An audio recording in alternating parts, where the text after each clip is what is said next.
The narrative commences with Jimmy Keene, who, during his high school years, was a prominent football talent but became a narcotics dealer, altering the course of his life. One day, he approaches his supplier, Rog, expressing concern that the latest drug shipment he received is under the agreed volume. Rog reassures him of his integrity, emphasizing that honesty holds greater value for him than his own existence. To clarify the matter, Rog leads Jimmy into a dimly lit room where the true reason for the discrepancy is unveiled. When the lights illuminate the space, Jimmy is taken aback to see his childhood companion Danny bound to a chair and severely assaulted by Rog due to his betrayal. In tears, Danny confesses that he resorted to tampering with the supplies because he required funds to settle his debts. Just as Rog prepares to execute Danny, Jimmy intervenes, imploring him to spare Danny's life. To make things right, Jimmy offers Rog an extra 3 kilos of drugs, vowing to take responsibility for Danny's error. Seeking a way to unwind, Jimmy visits a high-end restaurant where he encounters a stunning waitress named Earl, and as one might anticipate, a connection sparks between them. The next morning, while preparing breakfast, his residence is suddenly stormed by the FBI, who uncover firearms and drugs, resulting in his immediate arrest and incarceration. In gaol, Jimmy's father, Big Jim, a retired police officer, pays him a visit. Big Jim is visibly distressed about his son's situation, feeling a sense of culpability for his involvement in Jimmy's illicit endeavors. He informs Jimmy that the court could potentially sentence him to a maximum of 5 years. However, an FBI agent, Edmund Beaumont, has presented a plea deal. If Jimmy confesses to his crimes, his sentence might be reduced to 2 years. The following day, Jimmy stands before the court and admits to his offenses,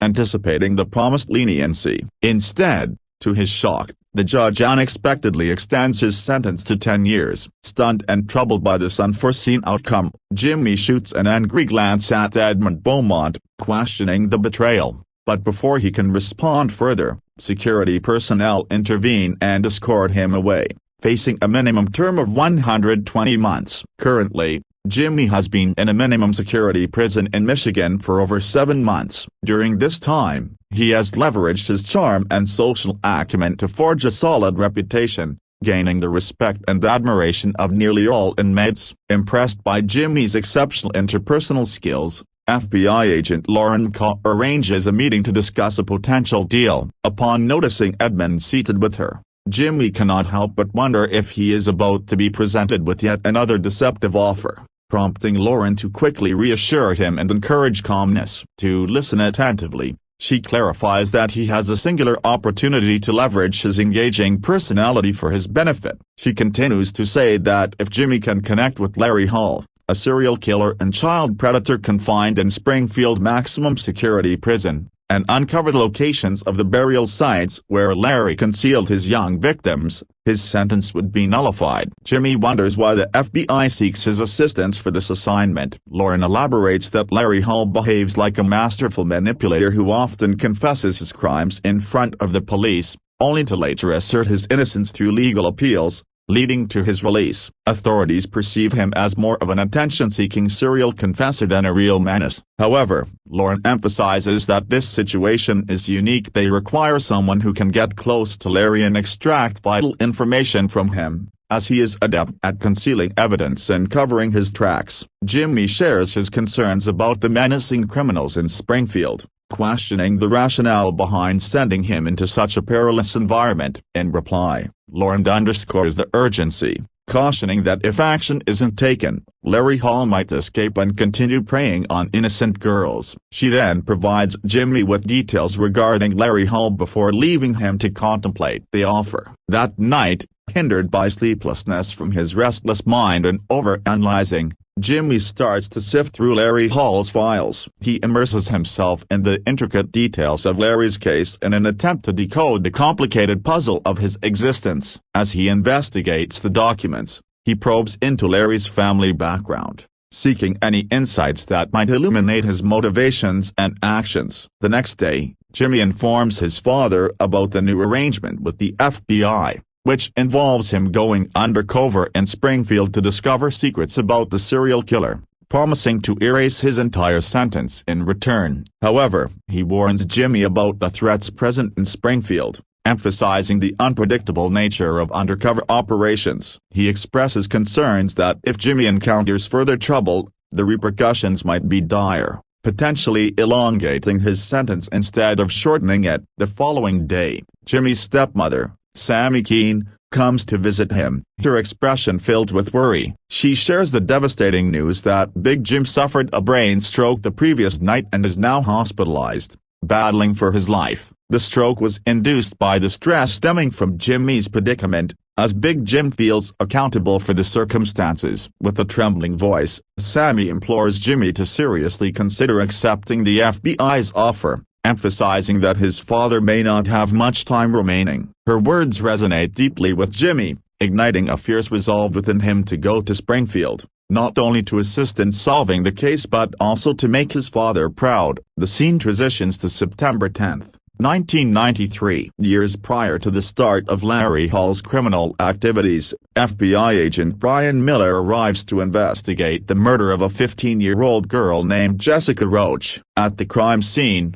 a witness reports observing a van making several trips to the vicinity, though he cannot recall its color or the identity of the driver. Moreover, Brian discovers Jessica's neatly folded clothes and accessories, which are spotless, complicating any efforts to gather evidence. 13 months later, in October 1994, Brian learns about another rape and murder case involving a college student named Trisha Riddler. Leveraging all available resources, he discovers that the van identified at the crime scene belongs to Larry Hall. He promptly contacts his colleague, Chris Dale, to compile all pertinent information on Hall. Chris informs him of Larry's family, who operate a successful digging business, and mentions that, despite Larry's mental challenges, he could never engage in murder. Nevertheless, Brian insists on meeting with Larry and instructs Chris to apprehend him immediately, stating they wish to speak with him. The following day, Brian travels to Indiana to interview Larry, and Chris updates him that Larry is in custody. When Brian approaches Larry, Chris's colleagues attempt to prevent him from proceeding, cautioning that questioning Larry would be futile as he is merely an attention-seeking serial confessor who admits to crimes solely for the attention of law enforcement. However, Brian is determined to assess the situation firsthand. Upon finally encountering Larry, Brian is struck by his peculiar appearance and comments on Larry's sideburns, to which Larry replies that he styled them in that fashion for a Civil War reenactment, that they ought to be referred to as burns rather than sideburns. Brian dismisses this notion and starts posing random inquiries. Gradually, Brian prompts Larry about his tastes in girls. Larry responds by stating that he despises girls since none of them engage in conversation with him. He shares that he frequently dreams of harming girls but emphasizes that these are merely dreams and hold no real-world significance. This response shocks Brian,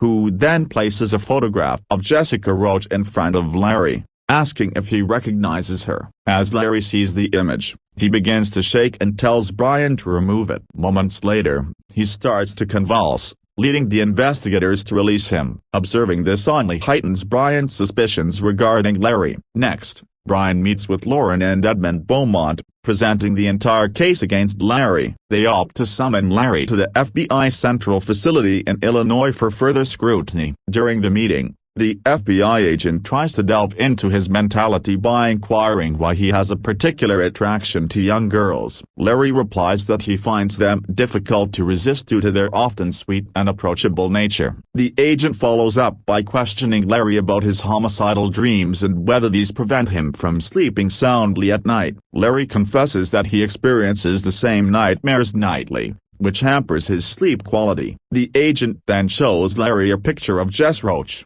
and as Larry trembles, he picks up the photo and admits he recognizes her, revealing that he was the one who killed her. Lauren and Brian listen intently as Larry confesses, stating he does recall precisely where it happened, and they quickly draft a report for him to sign. The agent suggests that signing the document might finally bring an end to his nightmares, prompting Larry to consent and sign. As a result of his murder confession, Larry is sent to Springfield. However, this isn't his first visit, as he has been there multiple times before. Meanwhile, Lauren calls Jimmy in to seek his final decision. He expresses his readiness to go to Springfield, but Lauren questions whether he is truly capable of managing the circumstances there. She inquires what he finds attractive in women, to which Jimmy replies that he finds everything about them appealing and prefers spending time with girls over boys. Lauren then asks if he has reviewed Larry's files and what he knows about Larry's preferences in women. Jimmy admits he has not. She then probes deeper, asking about the cause of his parents' divorce. Jimmy responds articulately, explaining there were certain differences between his parents that ultimately led to their separation. Frustrated, Lauren tosses the files aside and stands up. She informs Jimmy that with his current mindset, he'll never uncover Larry's secrets. Jimmy then confesses that his mother engaged in promiscuous behavior and was with a different man daily, which ultimately caused his father to leave her. Upon hearing this revelation, Lauren allows him to head to Springfield, telling him that he will be flown there that very night. That evening, Jimmy receives basic civilian attire and boards the plane bound for Springfield. During the flight, he leverages his charm to connect with the other FBI personnel on board, making allies with everyone. Lauren observes this interaction and is impressed by his knack for winning people over. She calls him over to share that only one psychiatrist, Aaron Zickerman, and a small security detail are aware of his undercover operation in Springfield. She assures him that should he face any challenges, he can contact them for assistance. Lauren adds that she will visit him as his girlfriend in a month, which will help him maintain his cover and alleviate any potential suspicions. Upon arriving in Springfield, Lauren wishes Jimmy luck on his mission, stressing the need for focus and caution against making any errors. As the FBI team transports Jimmy to the Springfield jail, they reapply handcuffs to him. Apologizing as they arrive, Jimmy begins to feel apprehensive and, in a moment of uncertainty, expresses his desire to turn back, insisting that he cannot stay in the Samanas cell. However, the FBI agents encourage him, reminding him that he is not only fighting for his own freedom but also to prevent a dangerous individual from escaping and harming innocent girls further. After considering this, Jimmy resolves to prepare himself for entry into the Springfield cell. It is revealed that Larry Hall is employed as a mechanic within the jail, utilizing his extensive knowledge of engine repair,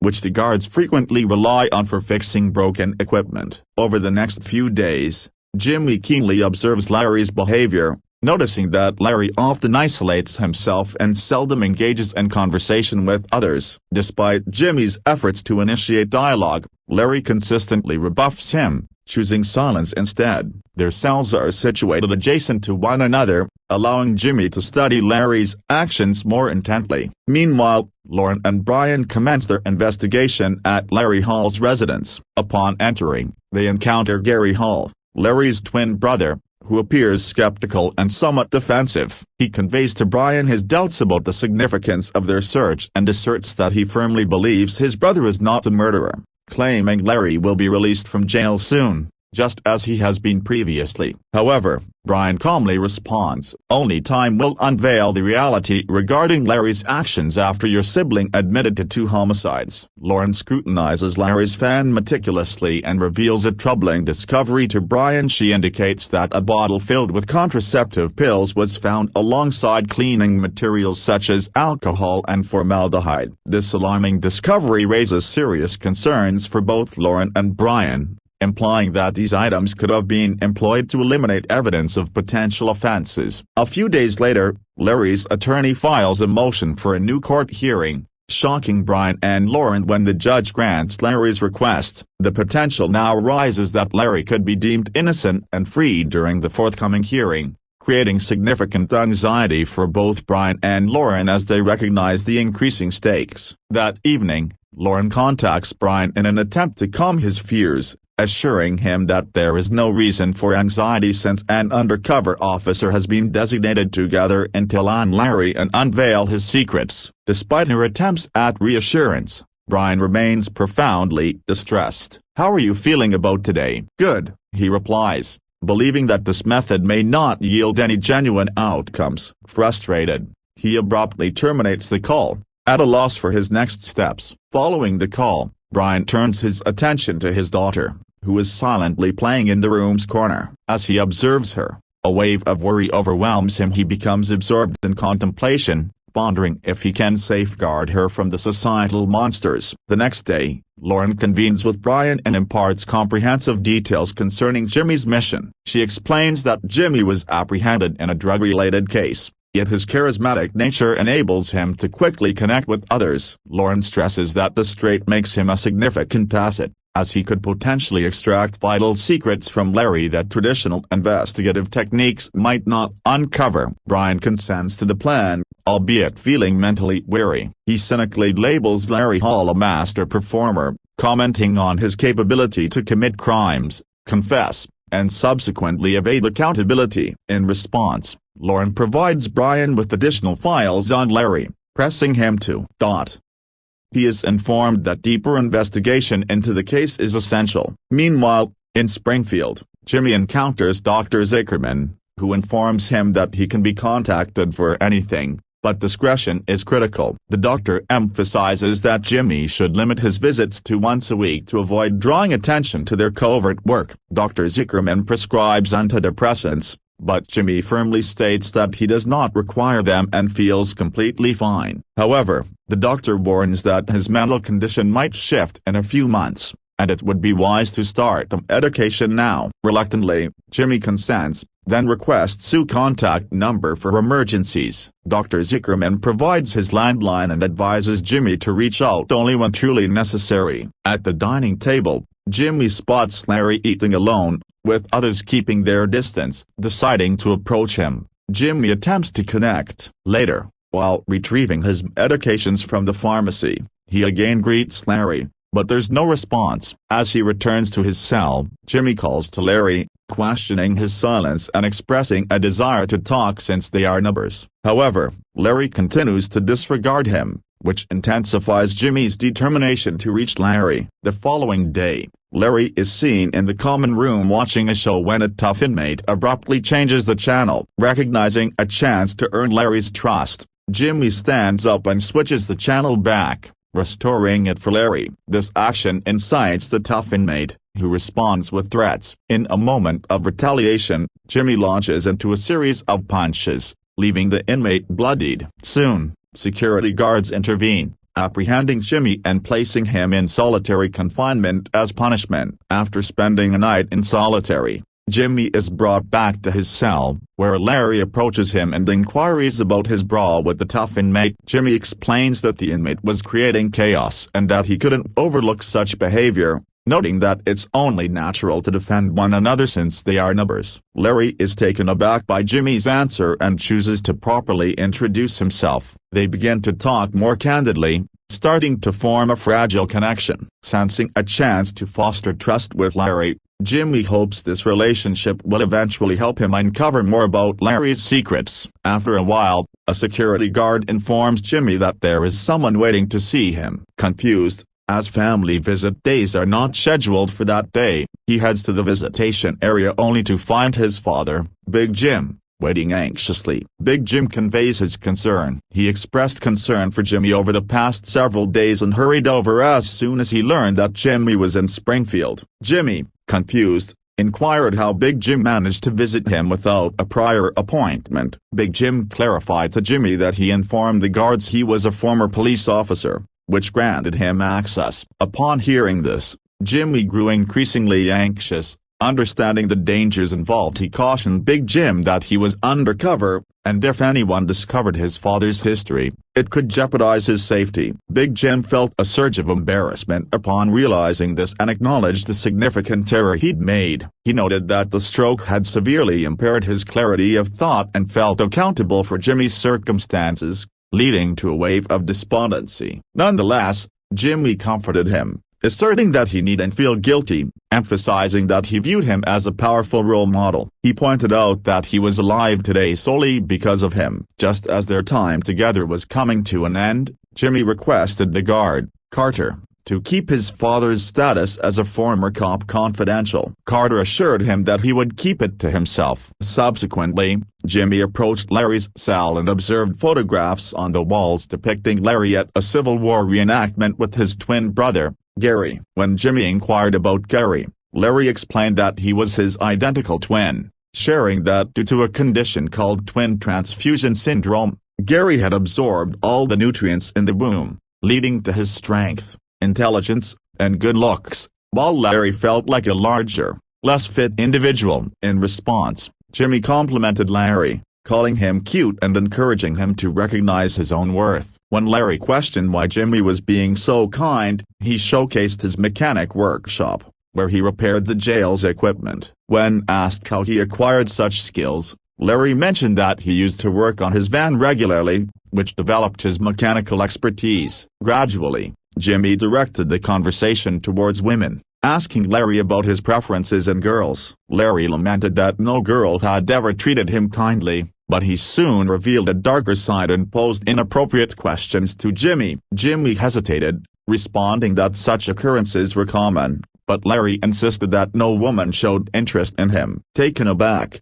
Jimmy asked if Larry was imposing himself on them, to which Larry replied that it should not be an issue. Just as Larry began to elaborate, a guard entered, abruptly cutting off the discussion. Meanwhile, Lauren and Brian were investigating the murder case of another victim, 16-year-old Raina. 13 months prior, clear evidence linking Larry Hall to the case came to light, which included the discovery of Raina Ree's birth control pills in Larry Hall's van. However, the local police ultimately decided to release Larry Hall, deeming him not accountable for the crime. To delve deeper into the case, Lauren and Brian met with the sheriff of Indiana to inquire about the rationale behind Larry Hall's release. The sheriff conveyed that Larry merely fabricates stories for attention and insisted that the genuine offender was Raina Ree's ex-boyfriend instead of Larry. He presented a photograph of the birth control pills and articulated that the evidence available was insufficient to secure a conviction against Larry. Upon testing,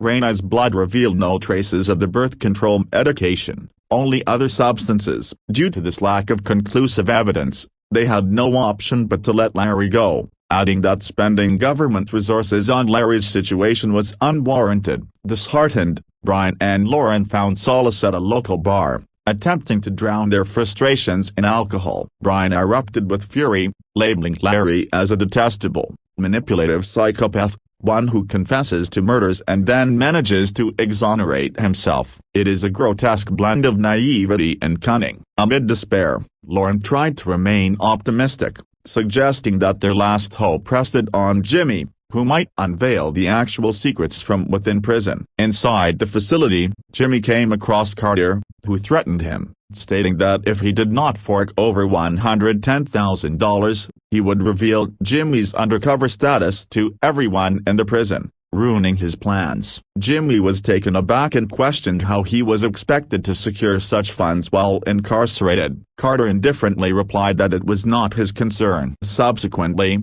Jimmy approached his father for a loan of $110,000, explaining that failing to pay off Carter could endanger his entire strategy. Big Jim replied that he had drained his finances on medical expenses and lacked available funds at that moment. In a moment of desperation, Jimmy mentioned that there was a speaker at their home containing 3 kilograms of narcotics. If he could gain access to it, he believed he could generate the necessary $10,000. A few days later, after searching the house, Jimmy's father informed him that he had scoured everywhere but could not locate any drugs. Jimmy then inquired if his brother had visited during his absence. Big Jim stated that his brother might have stayed the night. This infuriated Jimmy, who insisted that it must be his brother's fault and demanded to know who authorized his visit. Frustrated, he stormed off. A few days later, Lauren came to see Jimmy, entering the scene, full makeup aimed at making her appear as his girlfriend. Jimmy informs her that he requires $10,000 or else the security guard will spoil his strategy. Lauren replies that the FBI is never going to supply that amount to accomplish this mission. She emphasizes that he must deal with it independently,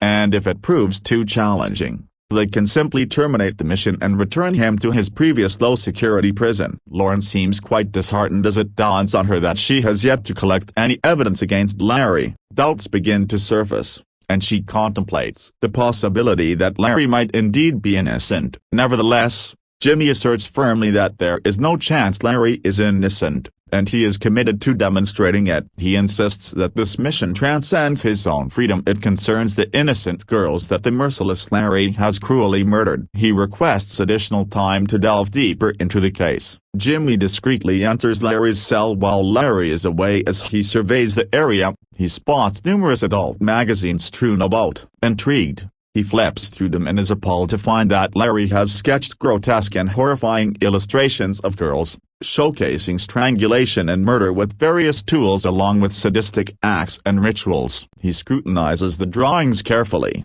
absorbing the disturbing details, then meticulously restores everything to its original state, attempting to dispel the unsettling effect of what he has witnessed. Upon returning to his own cell, Jimmy discovers Carter waiting inside. Carter inquires about the money, and Jimmy resolutely replies that he cannot arrange for it. With a sinister smile, Carter gazes at Jimmy before leaving the cell. For several days, the prison atmosphere remains unsettlingly calm. Larry informs Jimmy that this calm is merely the quiet before the storm, and something significant is imminent. As he predicts, chaos erupts. Psychopathic inmates turn against one another, resulting in a brutal wave of violence where numerous inmates and security personnel are slain, leading to widespread bloodshed and destruction. Nonetheless, Jimmy and Larry remain in their cell, steering clear of the riot and managing to protect themselves. Eventually, the police succeed in regaining control of the riot after a tough battle. Following this turmoil,